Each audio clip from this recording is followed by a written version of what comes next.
There was a proposal from the NDRMC, which I approved, that we will declare a national calamity because ilang regions na yan, there will be almost 10 regions, 10-12 regions that will be affected.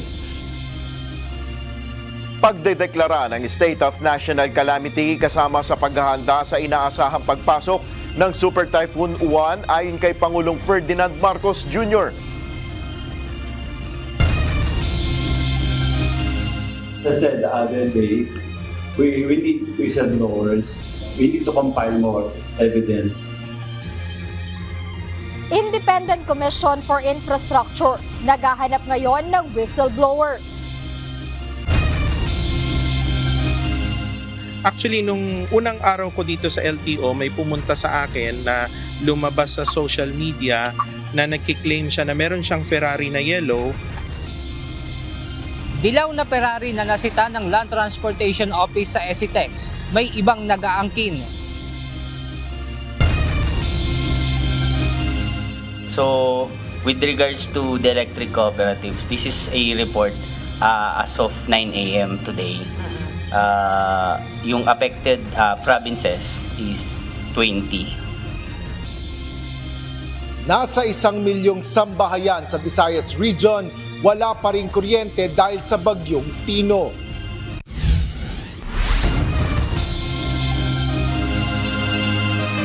Magandang hapon Pilipinas at sa buong mundo. Tayo po ay sabayang napapakinggan sa Radyo La Verdad 1350 ang UNTV Radio. Una sa ating mga balita.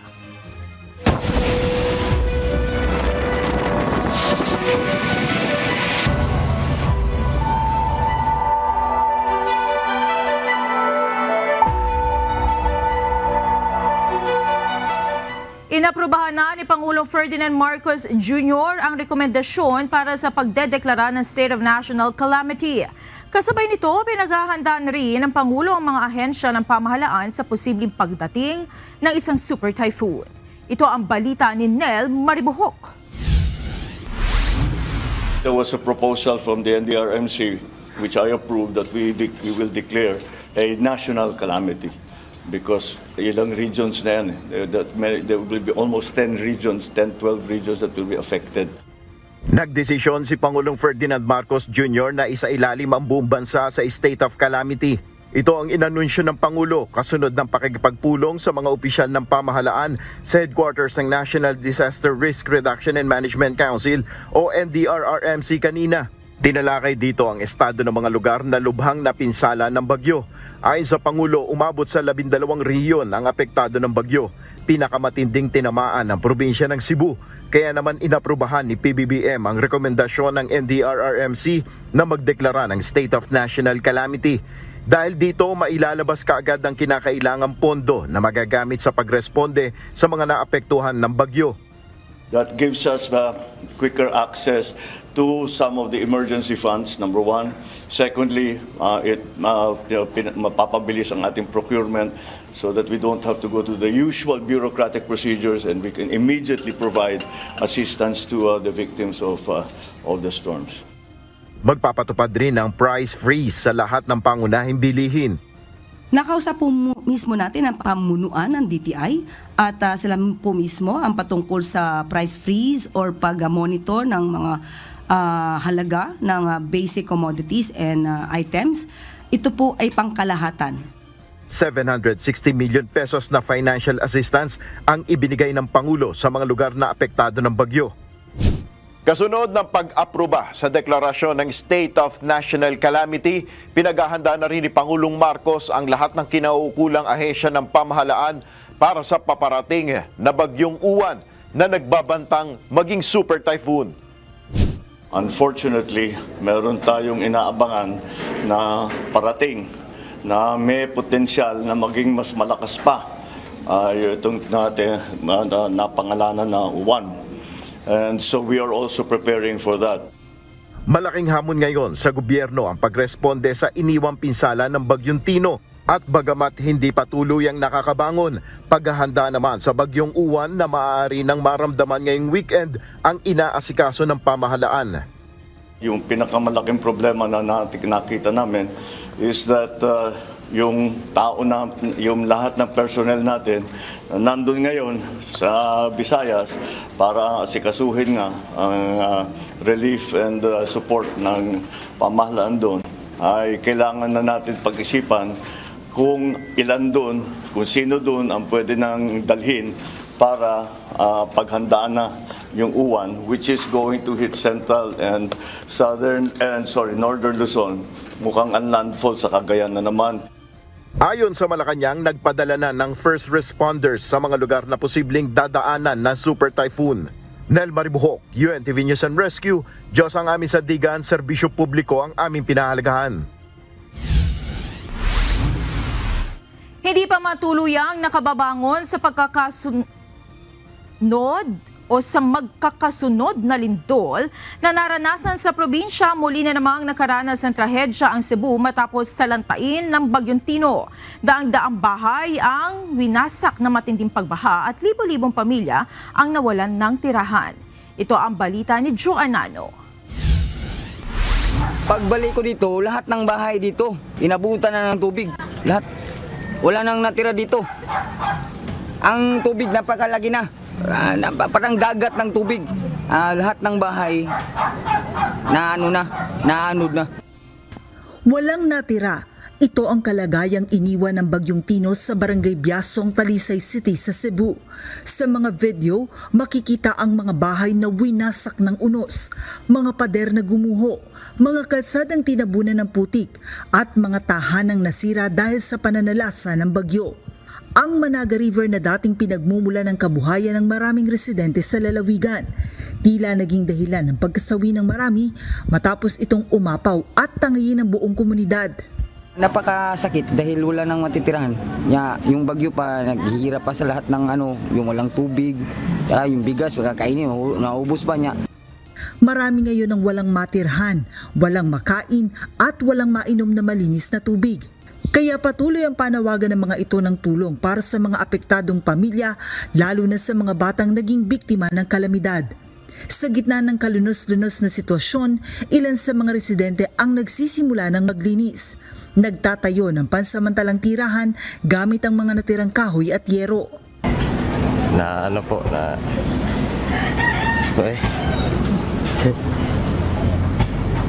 Nalungkot po. Kasi wala na may matirhan. Hindi pa nadala yung mga gamit namin, hindi namin nakuha. Wala pa, pati yung bigas namin, wala, nadala din sa baha. Kasunod ng kalamidad, kabi-kabilang kwento ng pagkawala ang maririnig. Bukod sa mga nawalang bahay, ari-arian, kabuhayan at alaala, patuloy din ang assessment ng mga otoridad para matukoy ang bilang ng mga nasawi dahil sa bagyo, gayon din ang paghahanap sa ilan pang nawawala. Ayon sa mga opisyal, mahigit 400,000 ang kinailangang ilikas, habang nasa mahigit 70 na ang naitalang patay sa Cebu pa lamang dahil sa Bagyong Tino. Nagdeklara na ng state of calamity ang pamahalaang panlalawigan para matiyak ang agarang tulong sa mga biktima. Medyo matagal-tagal pa po kasi kulang na budget. Wala kami pang gastos, pangkain lang, wala pa. Ang paghupa ng tubig ang naging hudyat sa mga residente na harapin ang mas mabigat na hamon, ang muling pagbangon matapos ang unos. Malapit sa ilog, ilang kalalakihan na ang nagsimulang magpako ng kahoy, maghalo ng simento at unti-unting bumuo ng mga pader na magiging haligi ng mga bahay na muling magsisilbing tahanan sa mga nakaligtas sa sakuna. Sa kawalan ng pera at pagkain, maraming pamilya pa rin ang umaasa sa tulong mula sa pamahalaan at mga taong may mabubuting kalooban na umabot sa mga tulad nilang biktima ng kalamidad.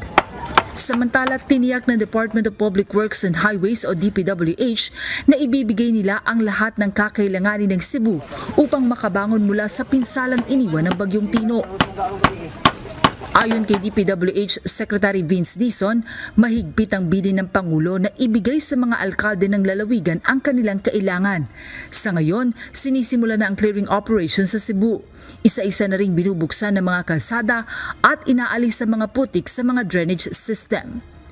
Joan Nano, UNTV News and Rescue. Diyos ang aming sandigan, serbisyo publiko ang aming pinahalagahan. Tumambad sa Canloan City, Negros Oriental ang malalaking bato na tinangay ng tubig papunta sa kalsada sa kasagsagan ng pananalasa ng Bagyong Tino. Sa video, ibinahagi ni Negros Oriental 2nd District Board Member Erwin Masias, kita ang malalaking bato na halos kasukat ng mga sasakyan. Hindi bababa sa 12 individual na nasawi ang na-recover ng mga otoridad mula sa mga tinangay na malalaking bato. Nasa ilalim na rin ng state of calamity ang Canloan City dahil sa naging epekto ng Bagyong Tino. Dapat nang magkusa ang Department of Environment and Natural Resources upang imbestigahan ang nangyaring malawakang baha sa Cebu. Bukas din ang Independent Commission for Infrastructure na isama sa kanilang pagsisiyasat sa flood control projects sa lalawigan. Ito ang balita ni Nel Maribuhok. Hindi na po kailangang iutos to ng Pangulo dahil alam po nila kung ano ang nais ng Pangulo at ano ang mga direktiba ng Pangulo sa mga ganitong klaseng kalamidad. Hindi na kailangan pang ipag-utos ni Pangulong Ferdinand Marcos Jr. na imbestigahan ang posibleng sanhi ng malawakang pagbaha sa Cebu. Ayon kay Palace Press Officer Undersecretary Claire Castro, dapat nang kumilos ang mga kinaukulang ahensya ng pamahalaan gaya ng Department of the Interior and Local Government upang silipin kung ano ang naging dahilan nito. Sa gitna ng nangyaring baha sa lalawigan, muling napag-usapan ng isang proyekto sa gilid ng isang bundok. Ang nasabing development ay ikinabahala na noon pa dahil sa posibleng panganib na dulot nito. Kung ganyan po ang nakikita, dapat lamang po tingnan ito ng pamunuan ng DNR, kung ano ang nagaganap at kung ito ba ay hindi lamang dahil sa kalamidad, hindi lamang ito act of God, kundi may kinalaman ang mga pagpapabaya ng mga tao at ang pang-aabuso sa ating natural resources o sa ating kalikasan. So talagang po magkakaroon din po ng investigasyon dito. Samantala, bukas naman ang Independent Commission for Infrastructure na silipin ang flood control project sa Cebu. Kasunod na rin ito ng pahayag ni Governor Pam Baricuatro na lahat umano ng proyekto sa lalawigan kung hindi ghost ay substandard. I was concerned also because yesterday I got calls from my friends in Cebu and they're so angry kasi for the first time yung kanilang mga bahay na baha. I think in only 10 minutes na baha na yung bahay nila. So we will attend to that also. Everything is a priority. Kahapon, binisita ni Public Works and Highway Secretary Vince Dizon ng Cebu. Naniniwala siya na dapat at kailangang may managot sa nangyari. Nel Maribuhok, UNTV News and Rescue. Diyos ang aming sandigan, serbisyo publiko ang aming pinahalagahan. Maaari nang mag-avail ng Calamity Loan Program o CLP ang mga miyembro ng Social Security System na nasalanta ng Bagyong Tino sa Cebu. Ayon kay SSS President at CEO Robert Joseph Montes Declaro, layo ng Calamity Loan Program na magbigay ng agarang pondo sa mga manggagawang naapektuhan ng kalamidad habang nagpapatuloy ang relief at recovery operations sa lalawigan. Sa ilalim ng programa, maaaring makautang ng hanggang 20,000 pesos sa mga kwalipikadong miyembro na may 7% interest rate at 24 o 24 na buwang hulugan basta't nakatira o nagtatrabaho sa lugar na idineklara sa ilalim ng state of calamity at may sapat na kontribusyon sa SSS. Maaaring mag-apply para sa loan mula ngayong araw, November 6, hanggang December 5, 2025. Kasabay nito, inanunsyo rin ng SSS ang hiwalay ng Calamity Loan Program para sa mga miyembro sa Rojas City at Sigma, Capiz, na naapektuhan naman ng Tropical Storm Ramil bilang bahagi ng patuloy na tulong sa mga biktima ng sunod-sunod na bagyo. Pinakikilos na ng Department of the Interior and Local Government ang mga lokal na pamahalaan para paghandaan ang parating na bagyong Uwan. Base sa inilabas sa pahayag ng DILG, ngayon pa lamang ay dapat gawin na ang mga nararapat na hakbang at pag-iingat. Kabilang dito ang pag-activate ng mga disaster council, paghahanda ng evacuation sites at pagbibigay babala sa mga komunidad. Dapat ay naka-standby alert na rin ang emergency response teams at rescue unit, maging ang pag-preposition ng rescue equipment at relief goods. Nanawagan din ang kagawaran sa mga LGU na linisin ang mga daluyan ng tubig at mga drainage system.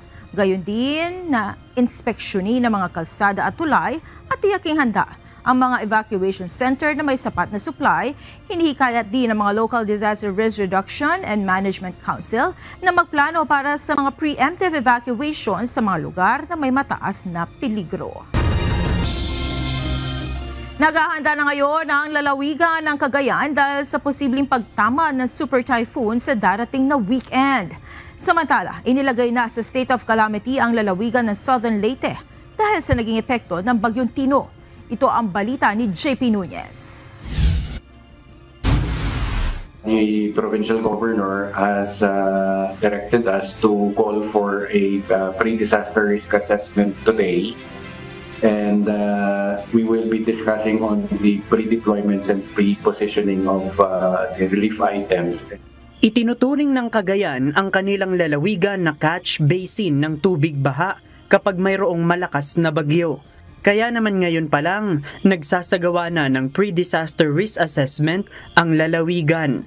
Kaugnay ito ng posibleng epekto ng inaasahang super typhoon na papasok sa bansa na tatawaging Uwan. Batay sa forecast ng Philippine Atmospheric, Geophysical and Astronomical Services Administration o PAGASA, inaasahang daraanan ng bagyo ang Central at Northern Luzon. Ayon sa head ng Cagayan Provincial Disaster Risk Reduction and Management Office o PDRRMO na si Rueli Rapsing, ia-activate nila ang 8 incident management team para magbantay at magulat ng sitwasyon sa mga dadaanan ng bagyo. Kapag itinaasaan niya ang red alert status sa lalawigan, magsasagawa sila ng forced evacuation. Kabilang sa mahigpit na binabantayan ng Cagayan ang mga bahaing lugar malapit sa Cagayan River.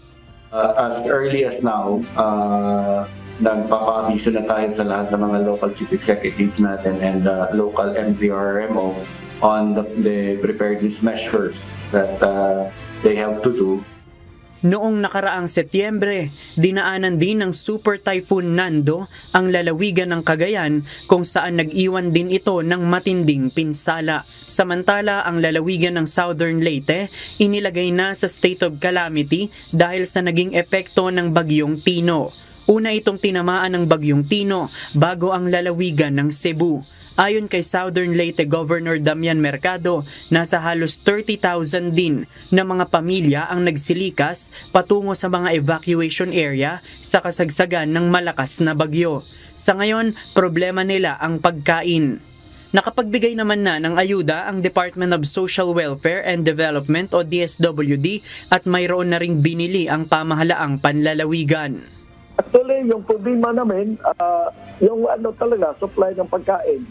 Kasi alam mo na, yung mga tao hindi nakatrabaho at saka yung mga businessmen medyo nahirapan pa, walang masyadong supply. Sa ngayon, umaapila sila sa pamahalaang nasyonal na makapagsagawa na ng maayos na evacuation center.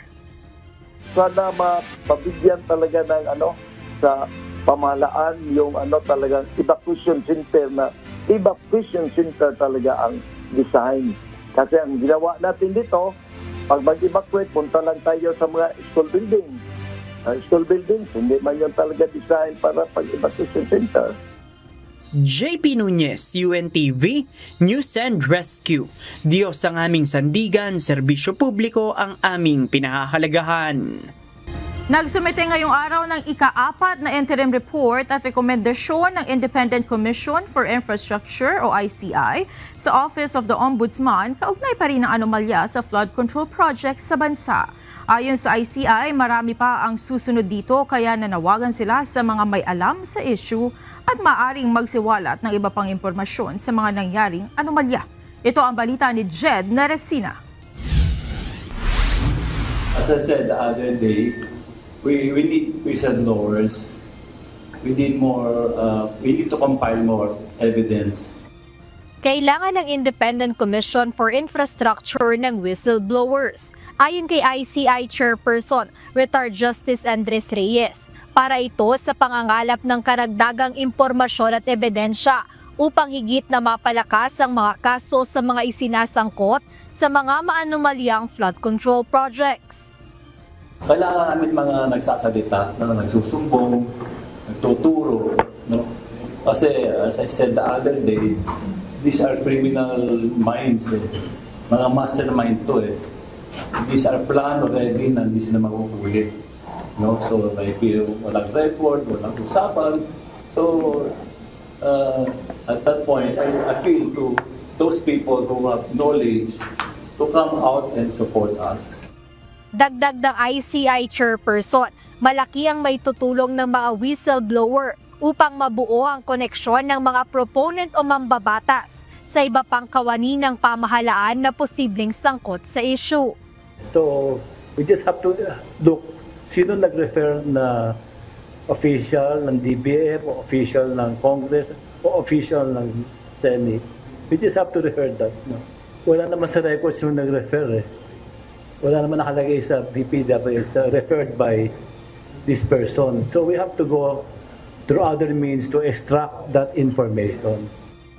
Samantala, bukas pa rin ang ICI na imbitahan sa mga pagdinig ang mga personalidad na nauna na nilang inirekomenda sa ombudsman na imbestigahan.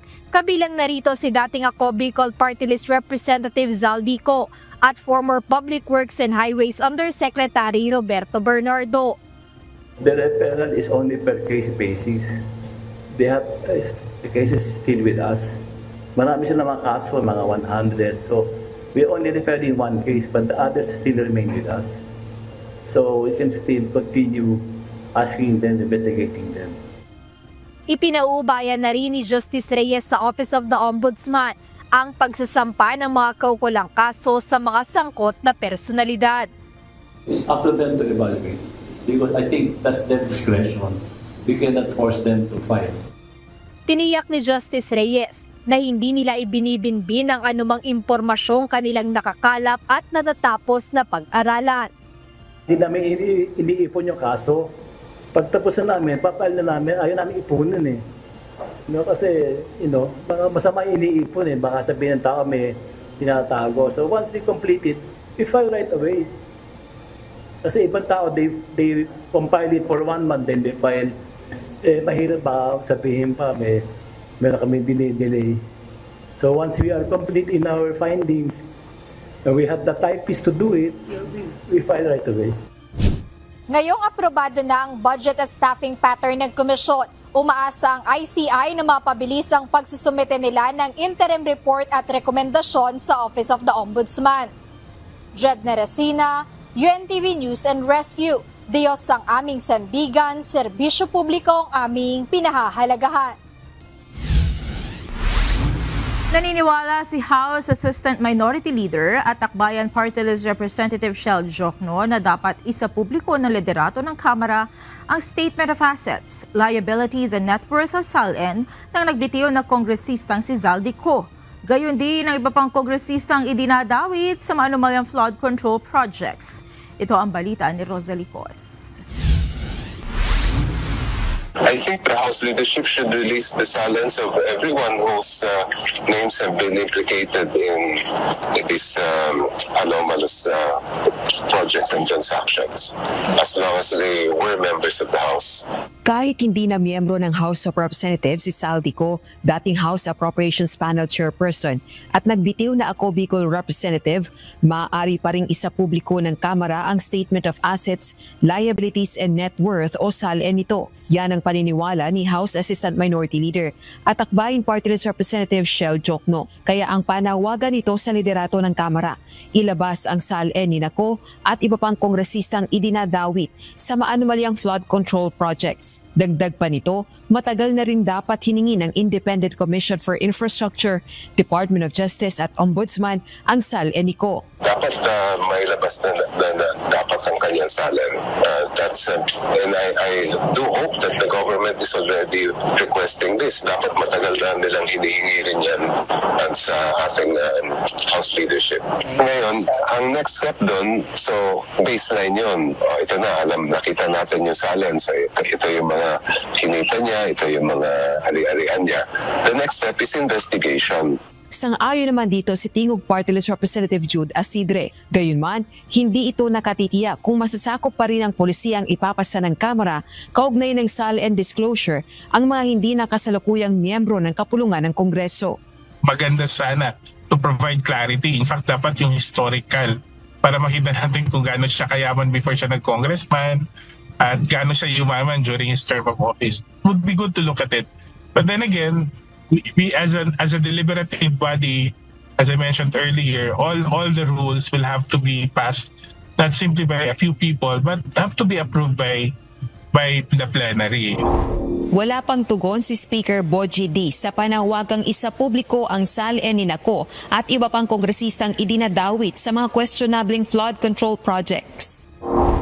Batay sa resolusyon ng Civil Service Commission, ang Secretary General ng House of Representatives ang repository agency o tagapag-ingat ng SAL-N ng House members. Samantala, naniniwala naman si Navota City Representative Toby Chanco na wala nang balak umuwi ng Pilipinas si Saldico, kaya patuloy ang kanyang panawagang kanselahin na ang pasaporte nito. Hindi ba nararamdaman ng gobyerno na ayaw umuwi, ayaw sumagot? So kung nararamdaman na yun ng gobyerno, hindi ba dapat gumawa ng proactive steps para masiguradong mapanagot siya? Gate pa nito, walang legal na batayan ng dahilan ng abogado ni Ko na kaya hindi makabalik ng Pilipinas ang dating kongresista ay dahil sa takot bunsod ng seryosong banta sa kanyang buhay. Rosa Licoz, UNTV News and Rescue. Diyos ang aming sandigan, serbisyo publiko ang aming pinahahalagahan. May isinasagawa ng investigasyon ng Land Transportation Office sa mga sasakyan na pagmamay-ari ng 15 pinangalanang construction company na nakakuha ng malalaking flood control projects. Base na rin sa guidance na ibinigay sa kanila ng Independent Commission for Infrastructure o ICI. Samantala, pinabulaanan naman ng LTO na hinuhuli ng kanilang mga tauhan ng mga old model na sasakyan. Kamakailan may inimpound na 2 old model na kotse ang LTO dahil sa pagpapalit ng makina ng walang kaukulang dokumento.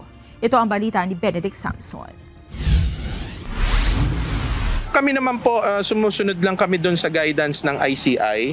So yun pong nilabas po na Pangulong Ferdinand Marcos na imbestigahan na yung 15 involved sa flood control. Yung mga kumpanyang yun po yung sinisilip namin. Alinsunod sa guidance na ibinigay ng Independent Commission for Infrastructure o ICI, nagsasagawa na ng pagsisiyasat ang Land Transportation Office o LTO sa mga luxury vehicle ng 15 construction company na mayroong pinakamalaking mga kontrata sa flood control projects. Isa sa tinitingnan ng LTO ay kung kanino nakapangalan o kung sino-sino ang registered owner ng mga mamahaling sasakyan. Ayon kay LTO Chief Assistant Secretary Marcos Lacanilao, sa kasalukuyan, kinukumpleto na nila ang mga report na kakailanganin ng ICI. May report na po kami, may report. Pero meron po kaming mga iba doon na nakapending pa. Target naman ng LTO na matapos ang report ngayong linggo bago nila ito isumite sa ICI. Pinabulaanan naman ng LTO mga fake news na kung saan hinuhuli ng kanilang mga tauhan ng mga old model na sasakyan sa mga expressway. Sinasabi pinagbabawalan namin sa expressway, hindi po totoo yun. Hinuli po namin yan dahil mga pangkarera na walang kaukulang papeles yung makina.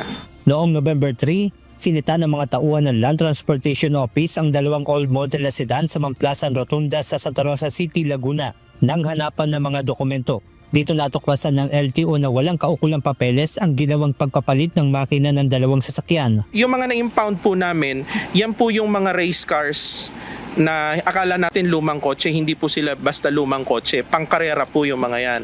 Pinapalitan po yung mga makina, pero yung mga makinang kinakabit, wala pong kaukulang papeles. Kaya automatic, kailangan po natin i-impound. Kaya po mali po yung lumalabas na fake news. Benedict Samson, UNTV News and Rescue. Diyos ang aming sandigan, serbisyo publiko ang aming pinahahalagahan. Narito naman ang mga balita sa iba't ibang panig ng mundo na ihahatid ng ating global correspondent na si Jack de Ocampo mula sa Chester, United Kingdom.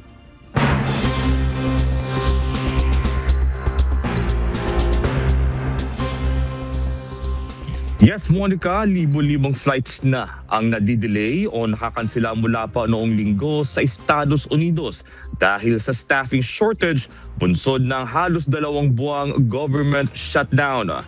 2 linggo nang walang sweldo ang mga kawani ng Department of Transportation sa US, partikular na ang flight controllers at checkpoint screeners na nagdudulot ng mahahabang pila at lagpas sa 5 oras na flight delays. Ito ang balita ni Carmela Marinda. One of them, though, is going to be that there is going to be a 10% reduction in capacity at 40 of our locations. The administrator is going to tell you that this is data-based. This is not based on what airline travels, has more flights out of what location. This is about where is the pressure and how do we alleviate the pressure. Magbabawas ng 10% flight capacity ang 40 airports sa US na nakararanas ngayon ng matinding flight delays dahil sa kakulangan ng empleyado gaya ng flight controllers. Paliwanag ng Department of Transportation, tanging ang mga paliparang nakakaranas ng capacity pressure bunsod ng staffing shortages ang maapektuhan ng pagbabawas ng flights mula sa darating na Biyernes. Libo-libong flight sa US ang nakakaranas ng lagpas sa 5 oras na delay at flight cancellations mula pa noong linggo. Ayon kay Secretary Duffy, 5,000 flights ang na-delay noong linggo, halos 3,000 naman ang delay noong Lunes at mahigit sa 70 flights ang nakansela.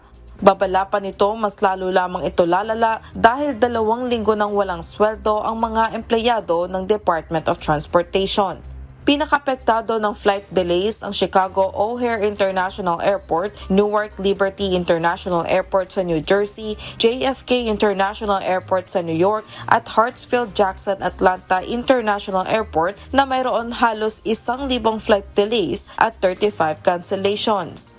Dagdag pa ng ahensya, ang government shutdown ay nangangahulugan ng kakulangan ng halos 3,000 controllers sa mga paliparan sa US, bunsod ng kawalan ng sweldo. Kaya't kinailangan ang pagbabawas ng flight traffic sa mga airports upang maiwasan ang flight hazards at paglalapa ng flight delays. But I want to talk about what's happening over the course of the last month with regard to the shutdown. Our air traffic controllers and a lot of those who work at DOT but throughout government, they haven't received paychecks. And so for air traffic controllers, they received a partial payment in early October. The second payment, they got a big fat zero, no paycheck at all. Tomorrow, they get a pay stub email on what their next paycheck is going to be. And when that pay stub comes out, that is also going to be zero. So they will have gone a month without any pay. Carmela Marinda, UNTV News and Rescue, USA. Diyos ang aming sandigan, serbisyo publiko ang aming pinahahalagahan.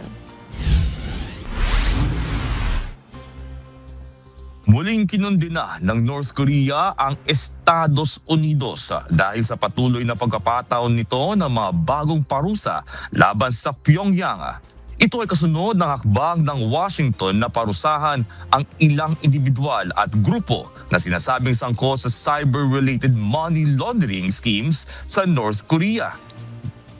Sa inilabas na pahayag ng US Treasury Department, layunin ng bagong sanksyon na putulin ang pondo para sa mga weapons program ng North Korea. Sinagot naman ito ni Vice Minister Kim Un-chol na sinasabing ipinapakita lamang ng administrasyon ng US ang tunay nitong layunin sa North Korea. Gitang opisyal, walang epekto ang parusang ito sa paninindigan ng bansa at patuloy lamang ito na ang kabiguan ng pulisiya ng Amerika. Dagdag pa niya, handa ang DPRK na magsagawa ng sariling countermeasures upang ipagtanggol ang bansa laban sa patuloy na pressure ng Washington.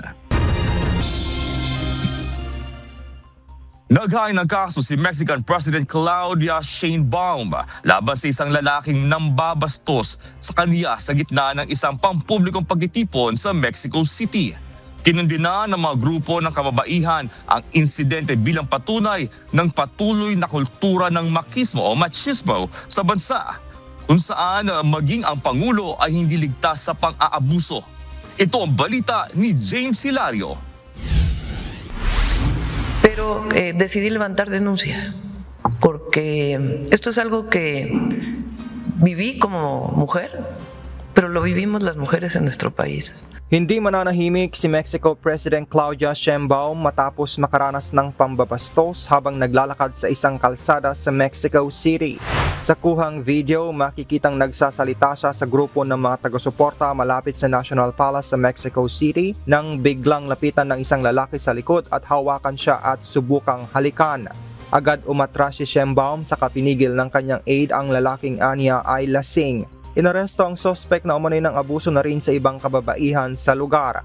Dagdag pa ng Pangulo, kung ang ganitong insidente ay nangyayari sa kanya na isa ng Pangulo ng bansa, ay hindi malabong mangyari rin ito sa mga ordinaryong babae sa Mexico. Entonces no puede pasar como algo menor. Y no, repito, no es un asunto de ser la presidenta, aunque si eso le pasa a la presidenta caminando por la calle, pues que no le pasa a otras jóvenes, mujeres. Entonces no podemos dejarlo pasar como si hubiera sido cualquier cosa. Binigyang diin ni Sheinbaum na ang hakbang na ito ay hindi lamang para sa kanyang sarili kundi para sa lahat ng kababaihang patuloy na nakararanas ng pang-aabuso at karahasan sa Mexico.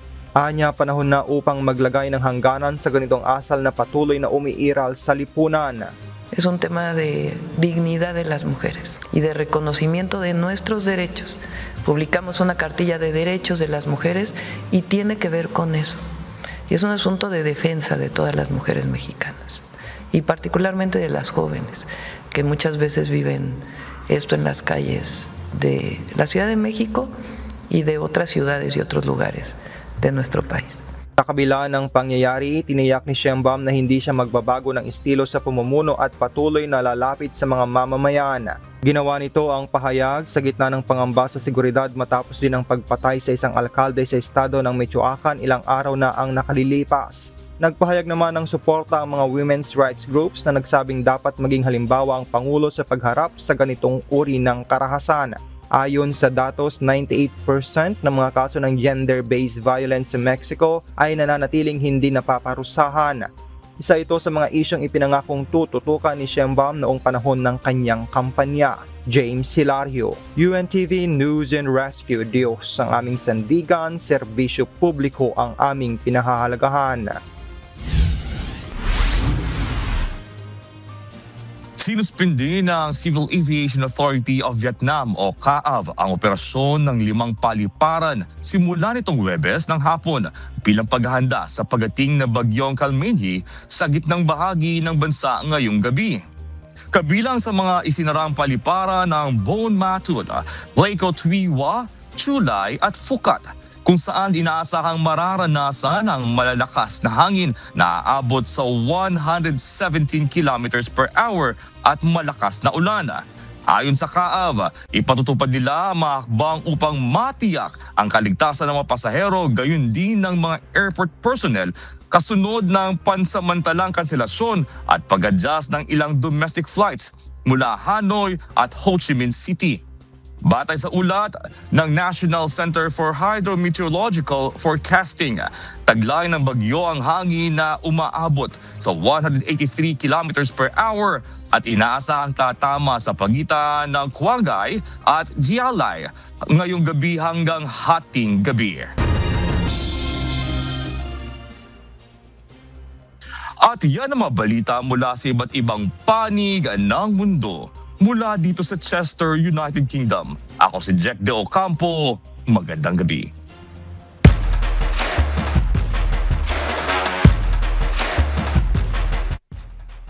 Balik Pilipinas na ang Pinoy tennis player na si Alex Yala matapos ang kanyang 2025 tennis tournament. Sa kanyang latest Instagram post, background ni Alex sa kanyang picture ang ganda ng Taal Volcano. Sa kanyang caption, sinabi ng Pinoy tennis player na I always find my way back home na may kasamang Philippine flag. Tinapos si Alex Yala ang kanyang 2025 tournament bilang top 50 sa WTA rankings.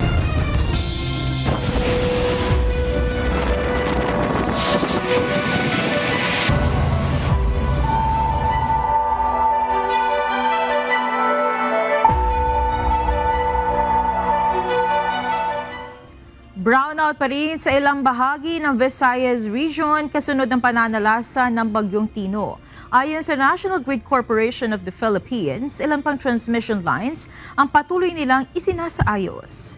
Ito ang balita ni Asher Cadapan Jr. So, with regards to the electric cooperatives, this is a report as of 9 a.m. today. Yung affected provinces is 20. Hindi pa rin na ibabalik ang serbisyo ng kuryente sa ilang lugar sa rehiyon ng Visayas matapos ang pananalasa ng bagyong Tino. Ito ang kinumpirma ng Department of Energy at ilang kaukulang ahensya na nakaugnay sa kagawaran. Sa pagdinig ng Senate Committee on Energy, siniyasat ni Senador Pia Cayetano ang estado ng power restoration sa mga nasalanta ng bagyo. Kasi lahat tayo may kaibigan, may kamag-anak, may nababasa tayo. So at least malaman natin na okay na yung mga ibang lugar at ano tong mga, do you have specific areas or municipalities of these provinces? Yes. Ayon kay Engineer Louis Andrew Puntod, Officer in Charge Engineer ng National Electrification Administration o NEA, apektado pa rin ang ilang electric cooperatives. Bukod pa dito ang mga naapektuhang ibang pribadong distribution utilities sa rehiyon. In terms of affected or for restoration ng mga household connections located in 8 provinces, so including po yung Region 4, Region 5, Region 6, Region 7, Region 8, Region 10, Caraga, and Negros Island regions, meron po tayong 959,486 po na consumer connections na for restoration. Kinumpirma naman ni DOE Assistant Secretary Myra Fiera Roa ang mga linya ng kuryente na lubang naapektuhan ng bagyong Tino. So Liloan yung hardest hit ba? On that side, Mandaue, Liloan side. Mandaue and Liloan? Yes. Okay. Yeah, the pictures I saw were quite bad. Kinumpirma naman ng National Grid Corporation of the Philippines o NGCP sa Senate Committee on Energy na 55 transmission lines ang naapektuhan ng bagyong Tino.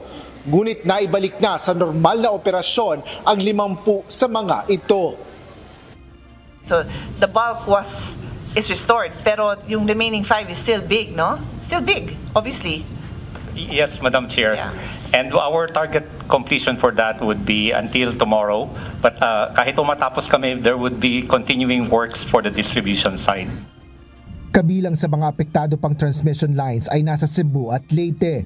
Tiniyak naman ng NGCP na patuloy ang mga ginagawa nilang aksyon para sa power restoration sa mga naapektuhan ng bagyo. Asher Cadapan Jr., UNTV News and Rescue. Diyos ang aming sandigan, serbisyo publiko ang aming pinahalagahan. Pinayagan na ng Department of Agriculture ang importation ng ilang high-value commodities.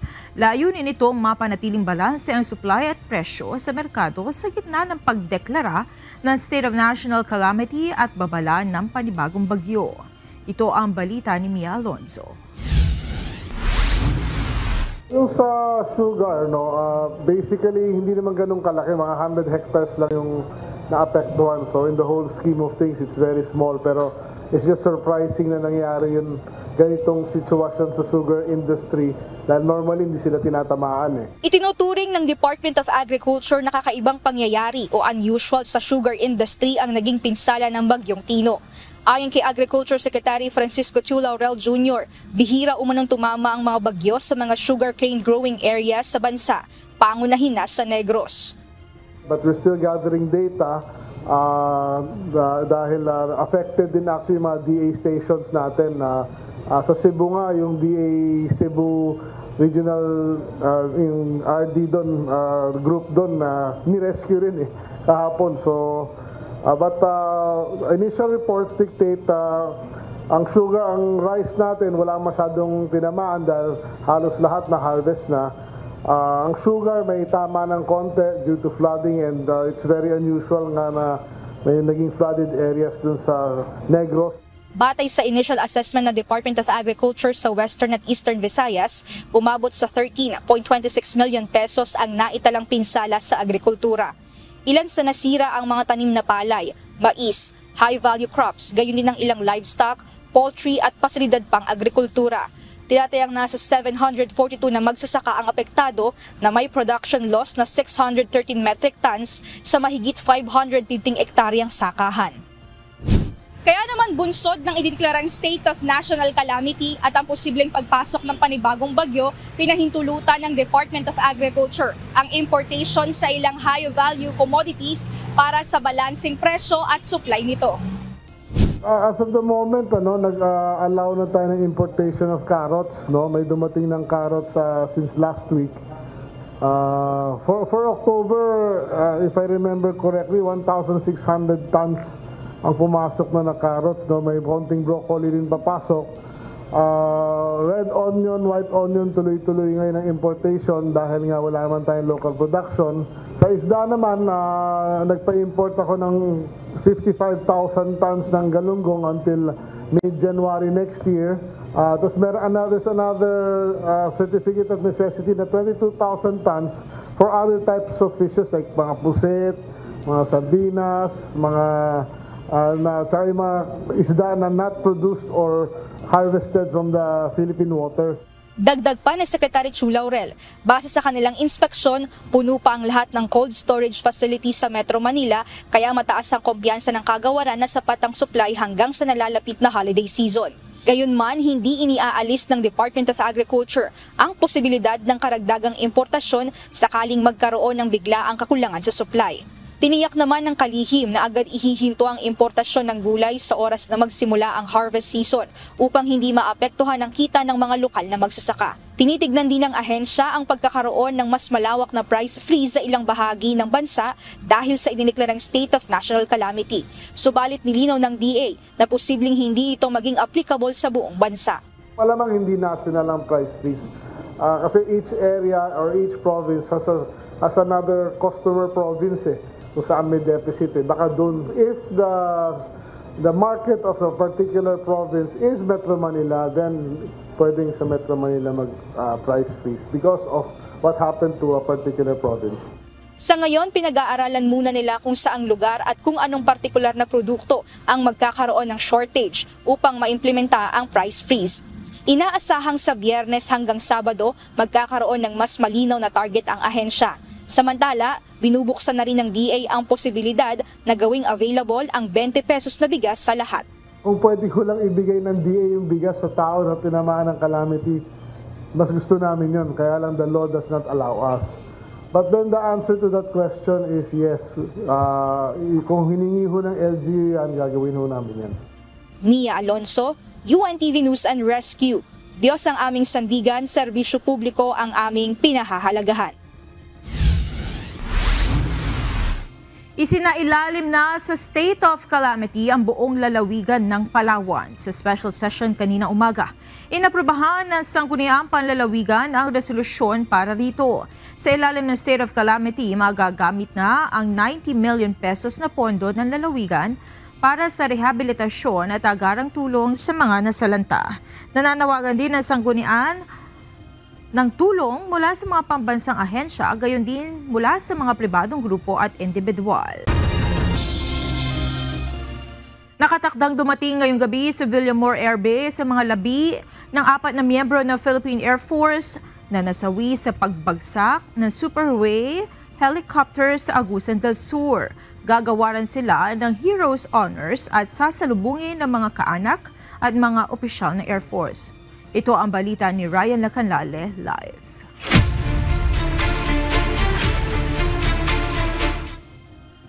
Ryan, hanggang kailan mananatili dyan ang labi ng 4 na piloto at nasaan sila? Monica, mananatili dito sa mortuary ng Villamor Air Base ang 2 piloto. Samantalang si Airman First Class Merico ay isang gabi lamang dito mananatili sa Villamor Air Base at saka dadalhin na ng pamilya sa Quezon Province.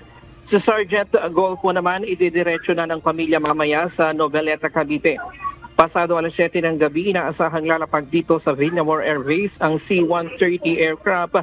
Nalulan ang mga labi ng 4 na airman ng Super UE helicopter na bumagsak sa Agusan del Sur nitong Lunes. Gagawaran sila ng Heroes Honor at bibigyan ng Distinguished Aviation Cross. Sasalubungin sila ng mga opisyal ng Philippine Air Force at kanilang mga pamilya. Inaasahan ding darating ang ilang opisyal ng pamahalaan. Kabilang sa mga dadalhin sa Villamor Air Base mamaya ang mga labi ng 2 piloto na sina Captain Paul Lee Dumagan at Second Lieutenant Royce Luis Camigla. Crew na sina Sergeant John Christopher Golfo at Airman First Class Erickson Merico. Nauna ng ginawaran ng Heroes Honor at inihatid sa kanilang probinsya kaninang umaga sina Sergeant Ives Sijub sa General Santos City at Airman Amir Kaidar Apion sa Zamboanga City. Kapag nila mamaya, bibigyan po sila ng arrival honors. At ang kanilang award nga, kung meron din po sila matatanggap na award, which is the Distinguished Aviation Cross. Ito po yung binibigay sa mga pilots and crew na under yung sa combat. So mga combat awards din po siya. Sa ngayon, pahirapan ang mga investigador sa pagtukoy sa sanhi ng pagbagsak ng eroplano, lalo na't natupok ng apoy ang Super Huey at mga labi ng mga aircrew. Hindi pa rin nakikita ang black box na makakatulong sana sa investigasyon. Sa ngayon po ma'am, medyo nahihirapan po tayo dahil kita nyo rin po sa ibang mga videos na talagang nasunog po. Hindi pa naman po din kami nakapag-usap din po ng investigators dahil nandun po sila sa area. But rest assured po that they're doing everything they can. Lahat po ng eyewitness accounts rin po. Sa katunayan nga po, di ba meron nga po tayong mga kababayan na nandun sa near the area na meron po nakakuha nga po ng ibang mga videos. So, maaari rin po nating pag-aralan po iyon. Nakalipad na pabalik sa Brigadier General Benito Evuen Air Base sa Lapu-Lapu City, Cebu, ang isang S-70I Black Hawk helicopter ng Philippine Air Force. Nagsagawa ito ng precautionary landing kahapon sa Bukidnon o bukiring bahagi ng St. Bernard, Southern Leyte, habang isinasagawa ang Rapid Damage Assessment and Needs Analysis o RDANA sa mga lugar na tinamaan ng Bagyong Tino. Nakaranas ang helicopter ng pabago-bagong temperature reading kaya nagdesisyon ang piloto na mag-precautionary landing para sa kaligtasan ng mga sakay nito. Ligtas at walang nasaktan sa mga sakay ng Black Hawk, agad namang isinailalim sa masusing inspeksyon at pagsusuri ang nasabing eroplano. Yan muna ang latest mula dito sa Villamor Air Base. Balik sa iyo, Monica. Maraming salamat, Ryan Lacanlal. Ipinamalas ng mga pulis ang kanilang kahandaan sakaling magkaroon ng lindol sa Metro Manila. Sa isinagawang earthquake drill sa Campo Crame kanina umaga, pinuri ng Quezon City Disaster Risk Reduction and Management Office ang mabilis na aksyon ng mga pulis. Ito ang balita ni Lea Ilagan.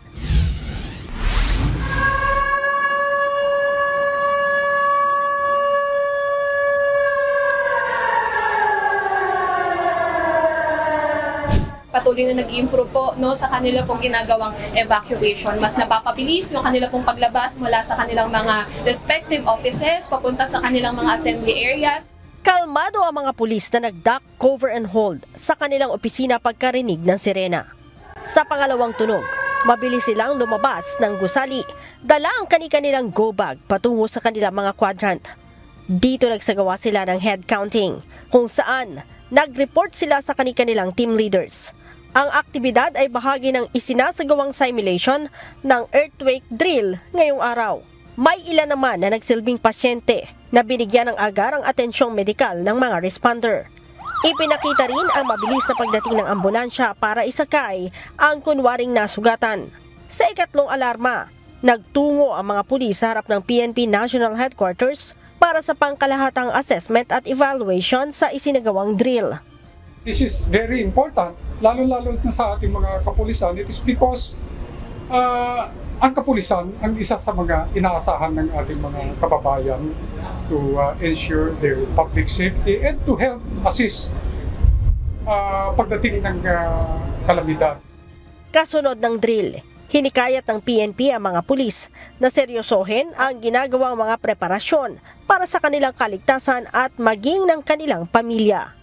That is why I encourage kanina yung ating mga kapulisan na lalo pang pagigihil at seryosohin yung ating mga ginagawang preparations. Kailangan masiguro yung kaligtasan nila dahil how are we going to provide the necessary services to our people kung nakasama na sa statistics ang ating mga miyembro ng kapulisan. Pinuri ng Quezon City Disaster Risk Reduction and Management Office ang mabilis na evacuation at response time ng PNP sa isinagawang fourth quarter drill. Mas napapabilis din yung information flow. Mas nakakapagbato sila agad ng mga bilang, ng mga accounting ng kanilang mga personnel, and at the same time po kung sino yung mga injured, sino yung mga nawawala, at nabibigyan po ng agarang medical attention po yung mga tao. Dagdag ni Lumage, commendable ang kabuuang performance ng PNP sa isinagawang drill. Ang nationwide simulation earthquake drill ay pinangunahan ng Office of the Civil Defense sa pakikipagtulungan ng local government units at national agencies na isinasagawa quarterly para masigurong alerto ang bawat isa sa pagtama ng The Big One. Leia Ilagan, UNTV, News and Rescue. Diyos ang aming sandigan, serbisyo publiko ang aming pinahahalagahan. May iba pa umanong nagmamay-ari ng dilaw na Ferrari na nasita at kalaunan ay in-impound sa Land Transportation Office. Nakatakda ring magsagawa ng investigasyon ang Bureau of Customs sa mga dokumento ng naturang luxury vehicle. Ito ang balita ni Benedict Samson. Actually, nung unang araw ko dito sa LTO, may pumunta sa akin na lumabas sa social media na nagkiklaim siya na meron siyang Ferrari na yellow. Noong nakaraang buwan, may humingi na ng tulong sa Land Transportation Office patungkol sa isang dilaw na Ferrari na umunoy nakapag-change of ownership ng walang pahintulot ng tunay na may-ari. Ayon kay LTO Chief Assistant Secretary Marcos Lacanilao, ipinabebenta lang umano ito, ngunit inilipat na sa pangalan ng pinakasuyo ang ahente. Magkaiba po, yung may nagkiklaim po na ibang sabi niya siya yung owner, kinuha sa kanya, pinabebenta lang niya. Tapos tinransfer daw nung nagbebenta na wala siyang pahintulot. Kaya humingi siyang tulong sa amin sa LTO noon. Nagulat lang kami na ito pala yung nahuli namin sa SCTEX, yun yung Ferrari niya. Kaya lang, yun nga, sabi namin, daanin ninyo sa legal procedure. Nitong November 2, sinita ng mga tauhan ng LTO ang nasabing yellow Ferrari dahil sa wala itong plaka sa harapang bahagi ng sasakyan. Nang hanapan naman ng lisensya ang driver, wala itong naipakita. Kaya inimpound ng LTO sa Central Office sa Quezon City ang sasakyan. At dahil luxury vehicle, ay pag-ugnayan ng LTO sa Bureau of Customs. Dito naman napag-alaman na may problema sa buwis sa naturang sasakyan. Normal procedure sa amin dito sa LTO, lahat ng mga luxury vehicles na nahuhuli namin, kung sumasangguni kami sa Bureau of Customs kung walang mga issues sa kanila. Na-turn over na kanina ng LTO sa BOC ang naturang mamahaling sasakyan. Kung kaya't lahat ng magpapakilalang may-ari nito ay sa Bureau of Customs na makikipag-ugnayan. Sa vehicle, BOC na po ang custody niya. So, yung mga nagkiklaim na may-ari, sa BOC na lang sila makikipag-usap. Pero kukunin naman niya ng BOC kung may problema lang yung mga tax payments. But apparently, may nakikitang problema. Samantala, iimbestigahan ng BOC ang mga papeles na naturang luxury vehicle at kung mapatunayan na may problema sa ibinayad na buwis, babawiin ito at maaari ring isailalim sa auksyon. So pag napatunayan po sa ma'am na kulang ang pinagbayaran yan, isisis po yan ng Bureau of Customs, then isa-subject for auction. Lahat naman po iimbestigahan yan. Kabilang pa sa aalamin ng BOC ay kung papaano ito na ipasok sa bansa. Benedict Samson, UNTV News and Rescue. Diyos ang aming sandigan, serbisyo publiko ang aming pinahahalagahan.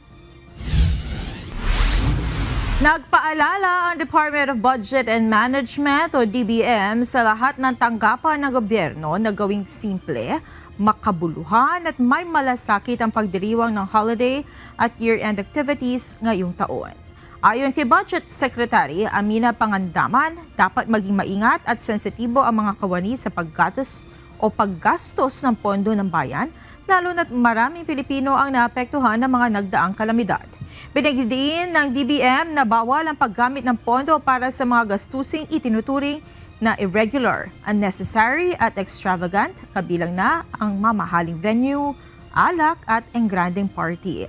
Sa halip, hinikayat ni Pangandama ng mga ahensya na magsagawa ng community outreach, gift-giving o volunteer work bilang pagpapakita ng tunay na diwa ng bagong Pilipinas ngayong long holiday. Iniimbestigahan ng Bureau of Internal Revenue o BIR ang mga sangkot sa flood control projects anomaly. Ito ay para makita kung sila ay nagbayad ng tamang buwis sa pamahalaan. Samantala, hiningi rin ng BIR ang Statement of Contributions and Expenditures sa SOSE ng mga tumakbo noong nakaraang halalan para malaman kung sila rin ay nagbayad ng tax. Ito ang balita ni Dante Amento. Lahat ng mga personalities na involved ay titingnan po natin. So wala po tayong pipiliin, talagang lahat po ng lahat po ng mga involved, lahat ng na-mention, lahat ng mga personalities ay iimbestigahan po natin. Tinitingnan ngayon ng Bureau of Internal Revenue o BIR kung nagbayad ba ng tamang buwis ang mga personalidad na sangkot sa flood control projects. Ayon kay Commissioner Romeo Lumagi Jr., lahat ng sangkot sa maanumalyang proyekto tulad ng pinangalanan sa pagdinig sa Senado ay kanila nang iniimbestigahan. Pero nilinaw ng BIR hanggang sa issue ng tax evasion o hindi pagbabayad ng buwis lamang ang saklaw ng kanilang investigasyon. Limited lamang sa possible tax liabilities, tax evasion. Hindi BIR ang nag-iimbestiga ng graft and corrupt na ano niyan. So, ang titingnan lang talaga natin kung tugma ba ang mga revenues sa mga ginagastos at mga ari-arian nila at kung hindi nagbayad ng tamang buwis ay yan ang hahabulin natin. Kanina ay nagsampa ng reklamong tax evasion ang BIR sa Department of Justice laban sa mga dating Department of Public Works and Highways o DPWH officials na sina Henry Alcantara, Bryce Hernandez at JP Mendoza. Umaabot sa 1.6 billion pesos ang kanilang tax liabilities o hindi nababayarang buwis sa pamahalaan mula 2022 hanggang 2024. Sa investigasyon ng BIR, malaki ang kinita ng mga ito galing sa kickbacks sa flood control projects. Nakabili ng mga mamahaling sasakyan, ari-arian at iba pang personal assets na hindi tugma sa kanilang kinikita o source of income. Yung mga kanilang mga ari-arian, nakita natin na hindi tugma ito sa kanilang kinikita or yung mga reported na mga revenues nila at mga binayaran buwis. Kaya naman nagsampa tayo ng kaso. Ang total tax liabilities na nakita natin dito sa tatlong ito ay umaabot na mahigit 1.6 billion pesos. Samantala, hiningi rin ng BIR sa Commission on Elections o COMELEC ang Statement of Contributions and Expenditures o SOSE ng mga kandidato noong nakaraang halalan. Layo nitong malaman kung nagbayad din ba ang mga tumakbo ng buwis sa gobyerno kaugnay ng mga donasyon na kanilang natanggap na hindi nagastos. Sa ilalim ng batas, ituturing na income o kita ang hindi nagastos na campaign donation. Gusto lang natin din masigurado na lahat ng mga donations ay properly accounted for at lahat ng mga expenses properly accounted for at kung may kinakailangang buwis na binayaran sila, dapat nabayaran ito. Sabi naman ng COMELEC, ibinibigay nila ang SOSE para magamit na ebidensya o sa investigasyon at maging ang Office of the Ombudsman ay nanghingi na rin sa kanila.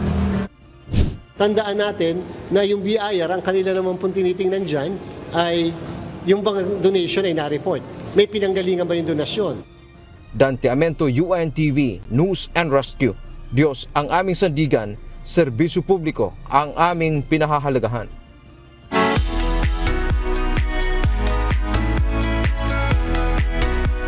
Muli nagpamalas ng beauty at elegance ang pambato ng Pilipinas na si Atisa Manalo sa idinaos na welcoming ceremony kagabi ng 2025 Miss Universe Pageant. Isa-isang rumampa kagabi ang mga kandidata na Miss Universe suot ang kanilang designer gowns. Inirapan ni Atisa ang kanyang sleek white dress na obra ni Mark Baumgartner. Full of confidence rin si Atisa sa kanyang self-introduction at kitang very proud bilang kinatawan ng Pilipinas sa prestiyosong pageant.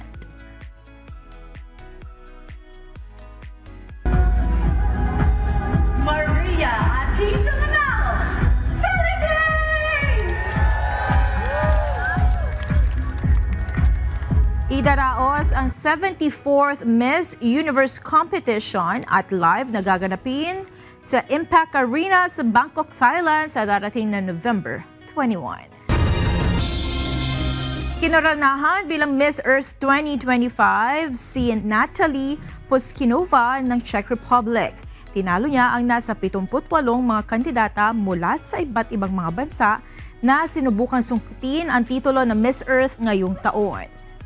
Habang nakamit naman ng pambato ng Iceland ang titulo ng Miss Earth Air 2025. Nakuha naman ni Miss Vietnam ang titulo bilang Miss Earth Water at Miss Earth Fire naman si Miss Thailand. Samantala, nagtapos naman ang laban ni Miss Earth Philippines, Joy Barcoma sa top 8 finalist. Pangaman hindi nakuha ang corona, lubos pa ring nagpapasalamat ang kandidata sa lahat ng mga Pilipinong sumuporta sa kanyang Miss Earth journey.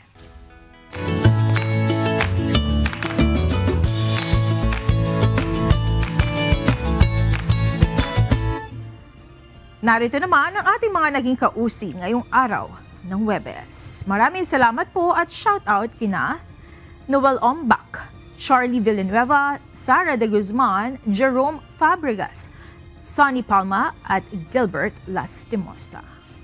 Samantala mga kasambahay, kung may mga istorya po kayong nais balikan sa Ito Ang Balita, pwede niyo po ito muli mapanood sa aming mga official social media account.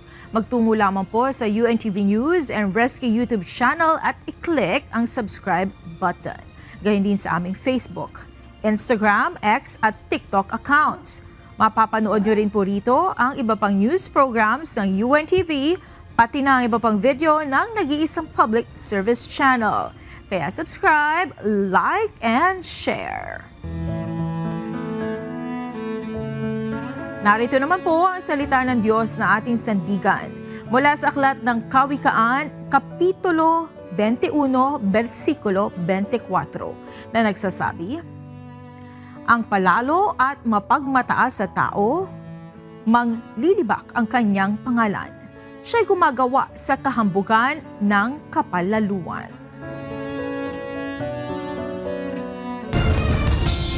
At iyan ang naging kabuuan ng ating balitaan ngayong gabi.